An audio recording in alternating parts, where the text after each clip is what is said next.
அனைவருக்கும் வணக்கம். மெட்ராஸ் உயர்நீதிமன்றம் செய்முறை தேர்வு நோட்டிஃபிகேஷனில் கொடுத்த 3வது டாஸ்க்கு தான் இந்த வீடியோவில் நம்ம பார்க்க போகிறோம்.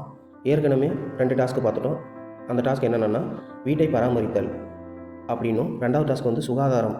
இந்த 2 டாஸ்க்கையும் நம்ம பார்த்து முடிச்சிட்டோம்.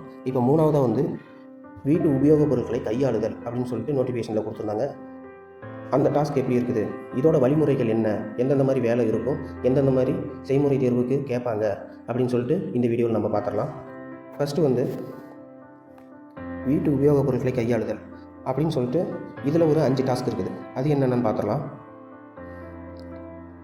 ஃபஸ்ட்டு இது வந்து உபயோகத்திற்கு பிறகு சுத்தம் செய்யவும். 2வது டாஸ்க் என்னென்னா கண்ணியமான பாதுகாப்பு. 3வது டாஸ்க் என்னென்னா ஒழுங்கான பராமரிப்பு. 4வது டாஸ்க்கு உபயோகத்திற்குரிய வழிமுறைகள் பின்பற்றுதல். அதுக்கப்புறம் 5வது டாஸ்க் என்னென்னா குழந்தைகள் மற்றும் பாதுகாப்பு. இதில் வந்து ஒரு 5 டாஸ்க்கு கொடுத்துருக்காங்க. இதோட தலைப்பெலாம் நம்ம இப்போ பார்த்துட்டோம். செய்முறை தேர்வானது நம்மளுக்கு வந்து 70 மார்க்குக்கு வைக்கிறாங்க. இதில் குறைஞ்சபட்ச மதிப்பெண் எவ்வளோ எடுக்கணும்னா 28 மார்க் எடுக்கணும். இது நம்ம டாஸ்க்குள்ளே போயிடலாம். ஃபஸ்ட்டு என்ன சொல்கிறாங்கன்னு பார்க்கலாம். வீட்டு உபயோகப் பொருட்களை கையாளுதல். வீட்டு உபயோகப் பொருட்களை சரியாக கையாளுதல் அவற்றின் செயல்திறன் மற்றும் பாதுகாப்பிற்கும் மிகவும் முக்கியமானது. கீழே சில வழிமுறைகள் கொடுக்கப்பட்டுள்ளன. அது என்னென்னு பார்த்தலாம். ஃபஸ்ட்டு வீட்டு உபயோகப் பொருட்களை கையாளுதல் அப்படின்னா அவங்க எதை சொல்கிறாங்கன்னா, வீட்டில் இருக்கிற எல்லா பொருளுமே, ஃப்ரிட்ஜு, டிவி, வாஷிங் மிஷினு, பாத்திரம், இது எல்லாமே என்னென்னா வீட்டு உபயோகப் பொருட்கள் தான். அந்த பொருட்களை வந்து நம்ம சரியான முறையில் கையாளணும். இந்தந்த ஒரு கரண்ட்டு சம்மந்தமான பொருள் இருக்குதுன்னா அதை எப்படி பயன்படுத்தணும் அப்படின்னு தெரிஞ்சுக்கணும். ஒரு சுடுதண்ணி வைக்கிற குண்டாவாக இருக்கணும், இல்லை சாப்பாடு செய்கிற குக்கராக இருக்கட்டும், இது எல்லாத்தையும் எப்படி நம்ம பயன்படுத்தணும், அதை எப்படி நம்ம பாதுகாக்கணும் அப்படின்ற மாதிரிலாம் நம்ம தெரிஞ்சு வச்சுக்கணும். அதை தான் வந்து இந்த இடத்துல சொல்கிறாங்க. இதில் வந்து ஃபஸ்ட்டு டாஸ்க் என்ன சொல்கிறாங்கன்னு பார்த்தீங்கன்னா உபயோகத்திற்கு பிறகு சுத்தம் செய்யவும் அப்படின்னு சொல்கிறாங்க.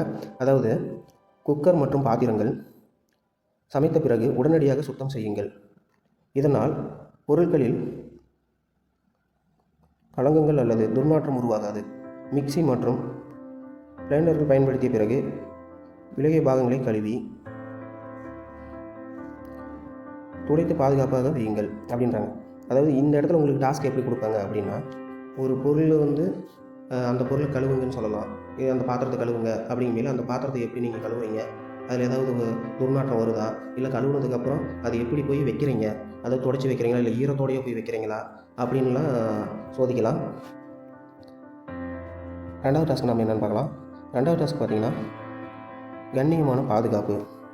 இதில் வந்து என்ன சொல்கிறாங்க அப்படின்னு பார்த்திங்கன்னா, மின் சாதனங்கள் அதிக நேரம் மின்சாரத்துடன் இணைக்காமல் இருக்கவும், மின் இணைப்பை துண்டிக்கவும், கண்ணாடி பொருட்கள் கையால் பிடிக்கும்போது மெதுவாக கையாளவும், அதுக்கப்புறம் விழுந்தால் உடையும் என்பதால் கவனமாக இருக்க வேண்டும் அப்படின்னு சொல்லிட்டு இந்த டாஸ்கில் சொல்லியிருக்காங்க. அதாவது இதுக்கு நம்ம என்ன விரிவாகம் கொடுக்குறோம் அப்படின்னு பார்த்திங்கன்னா, ஒரு மின்சாரத்தை பயன்படுத்தி ஒரு பொருளை நம்ம உபயோகிக்கிறோம் அப்படின்னு பார்த்திங்கன்னா அது என்னென்னு சொல்லலாம் பார்த்திங்கன்னா, வாஷிங் மிஷினு, அதுக்கப்புறம் வந்து ஹீட்ரு, அயன் பாக்ஸு, இந்த மாதிரி சின்ன சின்ன பொருட்கள் என்ன பண்ணுவோம், நம்ம மின்சாரத்தை பயன்படுத்தி தான் உபயோகிக்கிறோம். அப்படிங்குமேல ஒரு மோட்டராக கூட இருக்கட்டும், ஒரு டேங்க்கில் தண்ணி இல்லை, ஒரு பெரிய டேங்க்கு ஆனால் தண்ணி இல்லை, மோட்ரு போட்டால் அது எப்படி ஒரு 2 மணி நேரம் ஓடும், அது வரைக்கும் நீங்கள் என்ன பண்ணுவீங்க அப்படின்னு கேட்டால் கூட உங்களை இந்த இடத்துல சோதிக்கிறாங்கன்னு அர்த்தம். அப்போ நீங்கள் என்ன சொல்லணும்னா, தொடர்ந்து மோட்ரு ஓடக்கூடாது. ஓடனா அது ரிப்பேர் ஆகிரும்.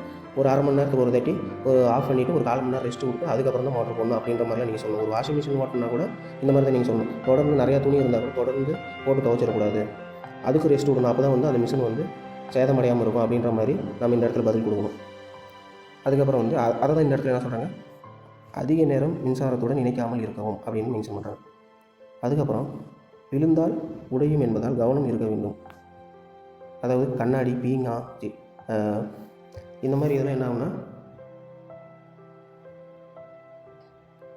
இந்த மாதிரி பொருள்லாம் எப்படி நீங்கள் கையாளுறீங்க அப்படின்னு சொல்லிட்டு உங்களை சோதிக்கலாம். அடுத்து வந்து ஒழுங்கான பராமரிப்பு அப்படின்றாங்க.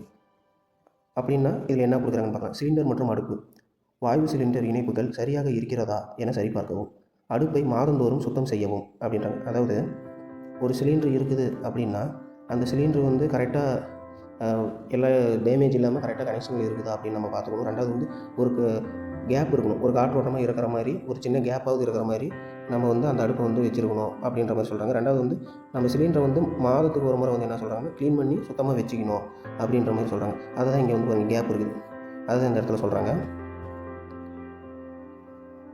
அடுத்து வந்து பாருங்க,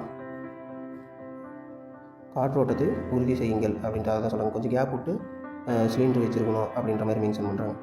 அடுத்து வந்து 4வது டாஸ்க் என்னென்னா உபயோகத்திற்குரிய வழிமுறைகள் பின்பற்றுதல்.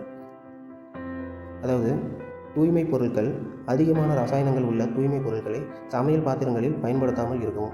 அதாவது இப்போ நம்ம என்ன பண்ணுவோம், ஒரு பாத்திரம் கழுவிட்டோம்னா அது தொடச்சி தான் நம்ம வைக்கணும். ஏன்னா அது துடைக்காமல் அப்படியே வச்சுட்டிங்கன்னா ஈரப்பதத்தினால காற்றுப்பட்டு அந்த இடத்துல வந்து துருப்பிடிக்க ஆரம்பித்து அந்த பாத்திரம் சீக்கிரமே சேதமடைஞ்சிடும். அதனால் துணி வச்சு துடைக்கமே என்ன ஆகுனா அந்த பாத்திரம் வந்து நீண்ட நாள் வந்து நீடிக்கும். அப்படிங்கும்போது இந்த ரசாயனம் இருக்கிற துணியை வச்சு நம்ம துடைக்கக்கூடாது அப்படின்றாங்க. ஏன்னா அதில் வந்து அந்த கெமிக்கல் ஒட்டிக்கிட்டு நீங்கள் திருப்பியும் போய் சமைக்கும் போது அது பாதிப்பு உண்டாகும் உடம்புக்கு அப்படின்ற மாதிரி சொல்கிறாங்க. அடுத்த டாஸ்க் என்னென்னா குழந்தைகள் மற்றும் பாதுகாப்பு, அதை வந்து சொல்கிறாங்க. இதில் வந்து என்ன சொல்கிறாங்கன்னு பார்த்தீங்கன்னா கத்தி மற்றும் தீ விபத்து பொருட்கள் குழந்தைகளின் அணுகல் மண்டலத்துக்கு வெளியே வைத்து இருக்கவும். அதாவது கத்தி இந்த மாதிரி சூடான பொருட்கள் இது எல்லாமே என்ன பண்ணணும்னா குழந்தைங்க தொட முடியாத இடத்துல வந்து வச்சுக்கணும். இந்த நடைமுறைகளை பின்பற்றுவதன் மூலம் உங்கள் வீட்டு உபயோகப் பொருட்கள் நீண்ட காலம் நிலைத்திருக்கும் மற்றும் பாதுகாப்பாக இருக்கும் அப்படின்ட்டு இந்த டாஸ்கில் சொல்கிறாங்க. அதாவது வீட்டு உபயோகப் பொருட்களை கையாளுதல் அப்படின்னு சொல்லிட்டு 3வது டாஸ்க்கு நம்ம முடிச்சிட்டோம். அடுத்து 4வது டாஸ்க் வந்து அடுத்த வீடியோவில் பார்க்கலாம். தொடர்ந்து வீடியோவை பாருங்கள். நன்றி, வணக்கம்.